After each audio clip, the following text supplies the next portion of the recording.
guys, Cheese24 here. Today we're gonna be watching a fanfiction reading read by Loganberrybunny. I asked him if I could do one of the videos, and I said yes, as long as it was PG. So I'm pretty good at keeping stuff PG. I might there are not many of my videos that have like a swear in there. They might be accidentally, but there most likely will not be any foul language in this one. I will keep it PG. Uh, Anyway, the one we're reading today, if you can see on the screen, listening to, is For an Angel to Pass by Logan Berry, read by the author. Guessing he wrote this one.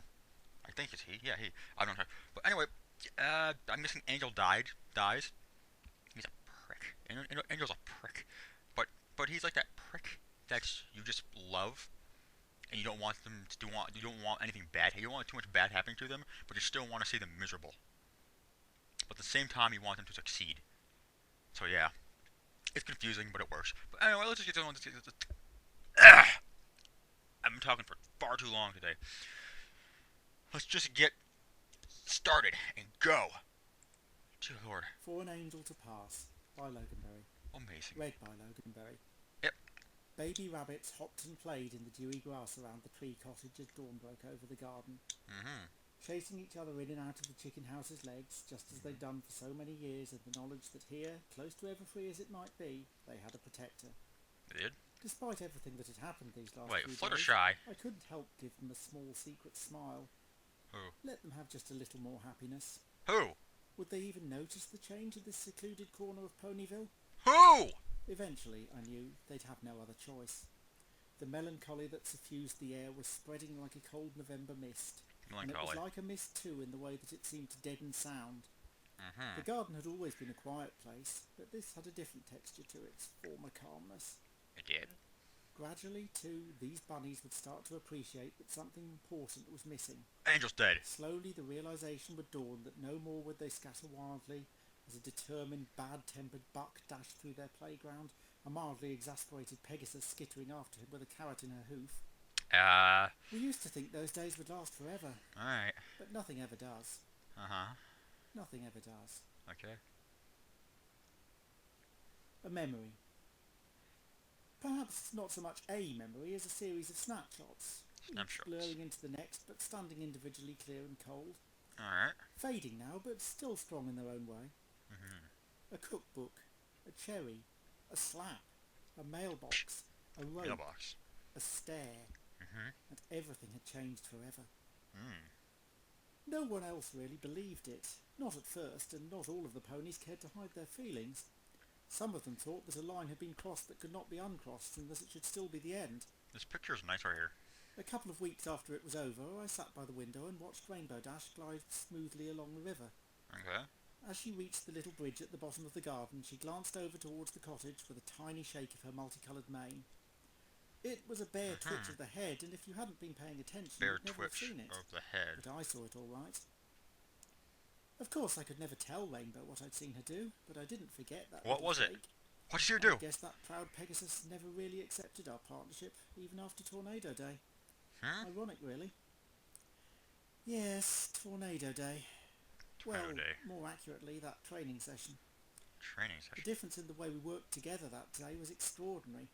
The change in atmosphere between us tangible. That was when we knew that even the Iron Will debacle couldn't split our team apart. As the days and weeks wore on, some of the other ponies did begin to soften, including, a little to my surprise, Applejack. What happened? We'd never been particularly close, and we'd had our run-ins here and there, during the bunny census for one. An undercurrent of suspicion remained with AJ for quite a while. I once heard her is this the perspective of Angel? Is this an Angel's perspective? And not Fluttershy's? I think it's an Angel's perspective. Explanation of the difference between rodents and legomorphs. Legomorphs. Another memory. This one a good deal more recent. It was still bright and sharp in my mind. Late afternoon, a summer or two ago, the pair of us wandering home from a pony pet playdate. I gashed my leg somehow, maybe on a sharp rock somewhere, and I could only manage an awkward hobble. It didn't look like too serious an injury, but we'd had to break off and come home a little earlier than we would have liked. Rounding a corner in town, we came across Rarity. who hadn't been at the playdate for some reason. Hmm. That elegant mare was locked in animated conversation with a passer-by, a pony neither of us knew well. Misty Glen, her name was. She did menial jobs in one of Ponyville's less fashionable restaurants. A rather squat, dark blue earth pony with an untidy brown mane and some nondescript cutie mark I can't now bring to mind. Okay. Not at all the sort of pony you'd expect to find chatting to Rarity, but then you never quite knew with her. Neither of them noticed our approach, and we'd have been home a few minutes later. But all at once, Rarity's words became clearly audible, and what we heard brought us both up short. What's that? About Fluttershy sometimes. She does seem awfully dependent. I know she has all these other animals she looks after, but it's Angel who's the most special to her. And you know, rabbits really don't live all that long. Did he die? Who? Someone died during this time. I know someone died. Off, a blush of embarrassment spreading across her face to contrast with her immaculate near-white coat. She stuttered, attempting to cover her confusion. Hello? Good afternoon, Fluttershy. I'd invite you over for a spot of tea. It's just that I'm well... She waved a hoof vaguely in the general direction of Misty before but lapsing back into silence. She looked down at the ground while a glance passed between the two of us who'd happened to cross her. Nothing was said. It didn't have to be. We both knew to our very cores that Rarity had spoken only the truth.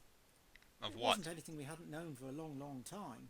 Ever since the moment we'd first, I guess you could say, adopted each other. But there's a difference between a harsh truth that sits quietly at the back of your mind and one that's forced upon you with such brutal clarity. After we got home, once my wound was bandaged up, we sat for a while in the front room. It was almost silent. No sounds but the evening breeze outside, the quiet rustling of the mice behind the skirting board, and the inexorably ticking clock. Again, no words were spoken, but there was a thickness in the air as darkness fell outside. You could sense that what Rarity had said lay heavy on both our minds. Whose minds? That weight never really lifted. Sometimes after that, deep in the folds of the night and on the edge of dreaming, I'd hear the unicorn's words again. More than once I jerked upright in a panic, convinced that she was right there with me, whispering into my ear. The memory sputtered and died. I didn't want them to go. I wanted to chase them out into the morning and bring them home. I wanted to soar up into the crystal clear sky above and leap upon them all. The sun rose higher, the shadows gradually becoming shorter and stronger. Its rays seemed a little harsher, a little colder today.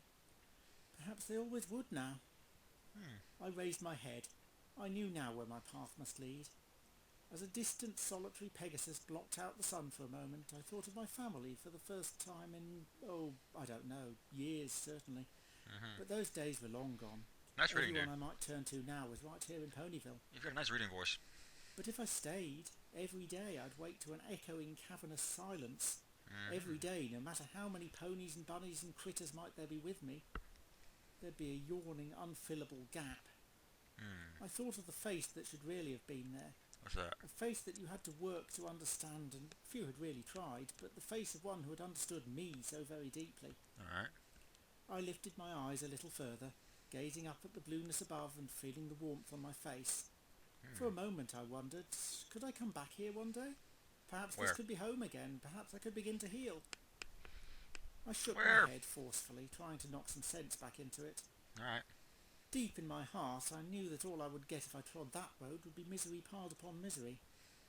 You can't go home again. Not after a loss like this. The old place would be all right. Applejack could keep an eye on it. She might play up her down-home country gal image, she might grouse and grumble about varmints, but under it all she understood the rhythms of the land as well as any pony. She knew how important this place was. What place? So, yes, the cottage would still be a refuge, it would still be a playground, it would still be a home. But it could no longer be my home. If I stayed now, it would just be me and not what should be. Simply us. It wouldn't be long now. I just needed to summon up the courage. I allowed myself a wry half-smile at the thought. I watched the leaves move in the gentle breeze, listening to them rustle, and took in the scent of the herbs in the kitchen garden. My ears twitched as they caught snatches of dialogue from some filly's skipping rhyme floating in from the distant schoolyard. What's that? A strange sound on such a day as this, yet one somehow also fitting and right. I turned my eyes on the gentle, steadfast cottage once more, and all at once I knew it was time. For what? I turned away and set off slowly towards the forest. A pair of coursing butterflies flickered brightly past, their shimmering metallic wings distracting me for just a moment from the old ache in my paw. Oh, is that it? Is that it?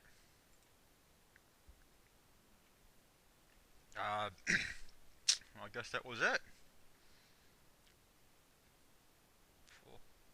Wait, at the end he said paw. It had to be Angel. It had to be Angel's perspective. He was remembering Fluttershy must have died, or Angel was leaving. Oh, that's a... I remember thinking about that for a while today. Wow. Alright. Nice.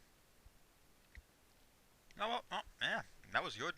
Good reading on you, Loganberrybunny. I guess Loganberry sounds like Loganberry. The bunny sounds a little weird. Yeah. That was good. Good, have fun. Good, great, going, boom.